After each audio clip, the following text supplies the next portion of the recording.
তৃণমূলে পদত্যাগের ধাক্কা পর পর পর পর তৃণমূলের নেতারা পদত্যাগ করছেন। এই 24 ঘন্টা আগে দায়িত্ব পেয়েছিলেন প্রদীপ সরকার, খড়গপুরের প্রাক্তন চেয়ারম্যান, এবং এবার পরাজিত প্রার্থী তৃণমূলের দিলীপ ঘোষ হারিয়েছেন প্রদীপ সরকারকে। এই প্রদীপ সরকার 24 ঘন্টা আগেই পার্টি নতুন দায়িত্ব দিয়েছিল, কিন্তু তারপরে 24 ঘন্টার মধ্যেই খড়গপুরে প্রদীপের পদত্যাগ, দল ছাড়লেন প্রাক্তন তৃণমূল বিধায়ক। এবং এবারের পরাজিত প্রার্থী প্রদীপ সরকার কেন দল ছাড়লেন, কেন পদ ছাড়লেন, কি পদ পেয়েছিলেন? সরাসরি চলে যাব প্রতিনিধি শঙ্করের সাথে, বিস্তারিত কথা বলবো। কি পদ দেওয়া হয়েছিল তাকে? 24 ঘন্টার মধ্যে কেন সেই পদ থেকে পদত্যাগ?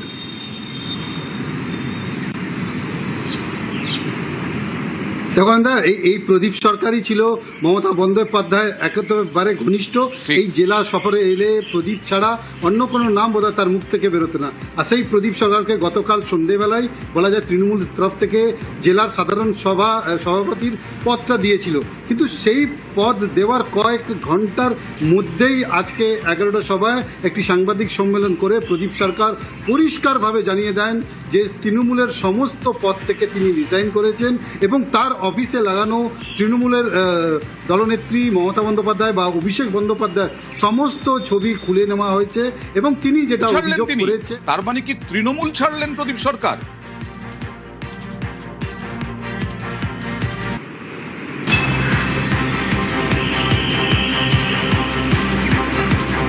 শঙ্কর, তৃণমূলই কি ছাড়লেন? তৃণমূল ছেড়ে দিলেন প্রদীপ সরকার?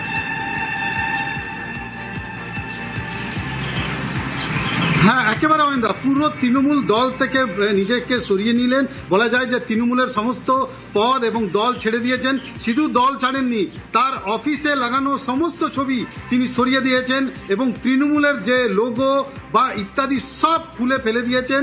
তিনি জানিয়েছেন যে দিলীপ ঘোষ আমাদের খড়গপুরের গর্ব। প্রশংসা করেছেন রাজ্যের মুখ্যমন্ত্রী, যেই মুখ্যমন্ত্রী তৃণমূলে থাকাকালীন এই প্রদীপ সরকারকে খড়গপুর সদরের বিধায়ক রূপে বড় খবর, প্রদীপ সরকার যিনি মমতা বন্দ্যোপাধ্যায়ের ঘনিষ্ঠ ছিলেন, মমতা বন্দ্যোপাধ্যায়ের প্রদীপ সরকার ছাড়া চলতো না। মমতা বন্দ্যোপাধ্যায় সেই প্রদীপ সরকার একবারে দল ছাড়লেন, তৃণমূলটাই ত্যাগ করলেন। শুধু পদত্যাগ নয়, জেলা সাধারণ সম্পাদকের পদত্যাগ নয়, তিনি দল ছাড়লেন এবং সমস্ত মমতা বন্দ্যোপাধ্যায় সহ সমস্ত ছবি তিনি সরিয়ে দিলেন তার অফিস ঘর থেকে। একবার প্রদীপ সরকারের কি বললেন সেটা দেখাবো, তারপরে আবার শঙ্করের কাছে যাব। আমি মনে করলাম যে আমি এই পদের যোগ্য বর্তমানে নয়, কেননা আমি যে তৃণমূল কংগ্রেস দীর্ঘদিন ধরে করে এসেছি, কিন্তু বর্তমানে যে মানুষ তৃণমূল কংগ্রেসকে চাইছে না, আপনি সারা রাজ্যে দেখেছেন। আর দ্বিতীয় কথা হচ্ছে, আমার একটাই পরিচয় খড়গপুর শহরে, যে আমি কাজ ভালোবাসি, উন্নয়ন করতে ভালোবাসি।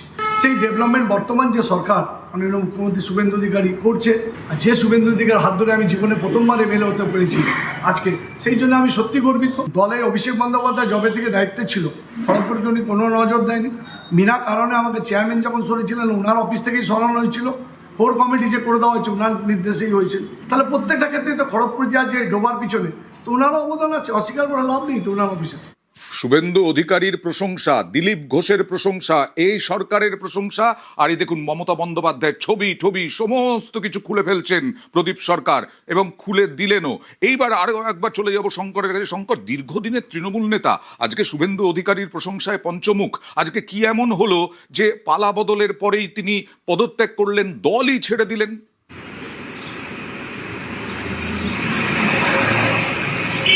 কারণ ওর যা বক্তব্য, ও পরিষ্কার করেছে যে তৃণমূলে থাকাকালীন তিনি তৃণমূলের চেয়ারম্যান ছিলেন, কিন্তু এই চেয়ারম্যান থাকাকালীন সময়ই এই জেলা সভাপতি সুজয় হাজরা, তাকে কয়েকদিন আগে পুলিশ গ্রেপ্তার করেছে। এই সুজয় হাজরা তাকে দুর্নীতি করতে বলেছিল এবং সেই দুর্নীতি না করায় তাকে এই অভিষেক বন্দ্যোপাধ্যায়ের কথাতে তাকে চেয়ারম্যান পদ থেকে সরিয়ে দেওয়া হয়েছিল।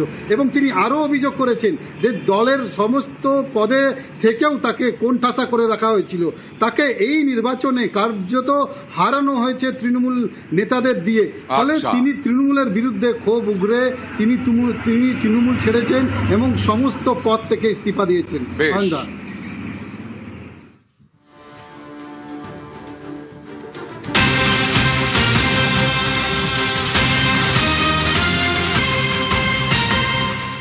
তৃণমূলে পদত্যাগের ধাক্কা পূর্ব বর্ধমানের তৃণমূল জেলা সভাপতি রবীন্দ্রনাথ চট্টোপাধ্যায় তিনিও পদত্যাগ করলেন।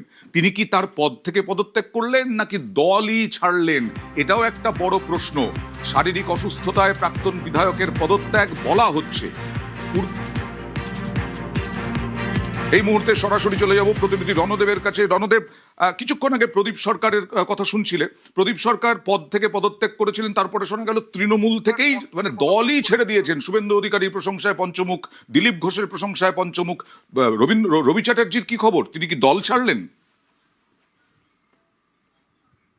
না দেখো, রবীন্দ্রনাথ চট্টোপাধ্যায় পদত্যাগ করেছে সভাপতির পদ থেকে, জেলা সভাপতির পদ থেকে, কিন্তু এখনো দল ছেড়েছেন এমন কিন্তু নির্দিষ্ট কিছু বলেননি। তবে দল ছাড়ার মুখেই আছেন উনি। কারণ হচ্ছে উনি বলছেন যে আমার এমনিতেই চোখের সমস্যা, এছাড়া ডাক্তারবাবু বলেছেন যে হার্টে পেসমেকার বসতে পারে এবং হার্টের যে সমস্যা দেখা দিচ্ছে সেটা আগামীকাল উনি কলকাতায় কোনো একটা বেসরকারি নার্সিংহোমে ভর্তি হবেন।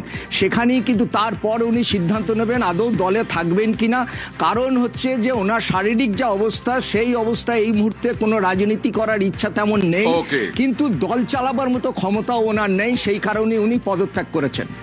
বেশ, আর মানুষ আর রবীন্দ্রনাথ চট্টোপাধ্যায় কি বললেন আমাদেরকে দেখুন। আমি তো ইলেকশনের পর দিনই পদত্যাগ করেছিলাম জেলা সভাপতি থেকে, আবার রাখা হয়েছে সেটা আমি ফেসবুকে দেখলাম। আমি আবার পদত্যাগ পত্র পাঠিয়ে দিয়েছি। কি কারণে? কারণ কিছু না, আসলে তো আমি আগেই করেছিলাম পদত্যাগ, কারণ চালাতে পারছিলাম না, ঠিক শরীর ঠিক নেই। তাহলে আপনার কি এখন শারীরিক অবস্থা কি খুব একটা ভালো না? তা বলবো না, আমি আসলে পদত্যাগ করলাম, আমি চালাতে পারছি না, সেই জন্য। এটা কোথায় পাঠিয়েছেন? আমি চন্দ্রিমা ভট্টাচার্য, রাজ্য সভাপতি সভানেত্রী, তাদের কাছে।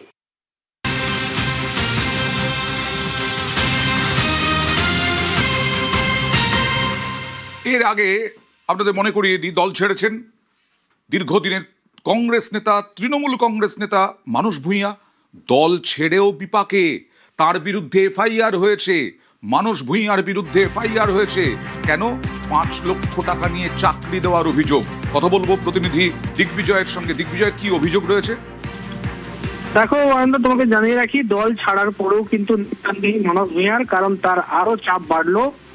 সবংয়ের প্রাক্তন বিধায়ক তথা সেচ মন্ত্রী, কারণ তার নামে নতুন করে চাকরি দেওয়ার নামে যে টাকা নিয়েছে সেই নিয়ে সবং থানায় এফআইআর দায়ের হয়েছে।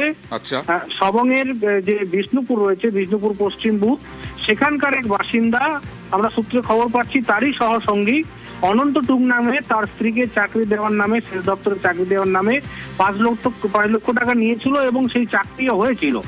তবে 2026-এ পালা বদলের পরে যেই দপ্তরে তিনি কাজ করতেন, অর্থাৎ ওই ব্যক্তির স্ত্রী, তাকে কিন্তু না করে দেওয়া হয়, বারণ করে দেওয়া হয়।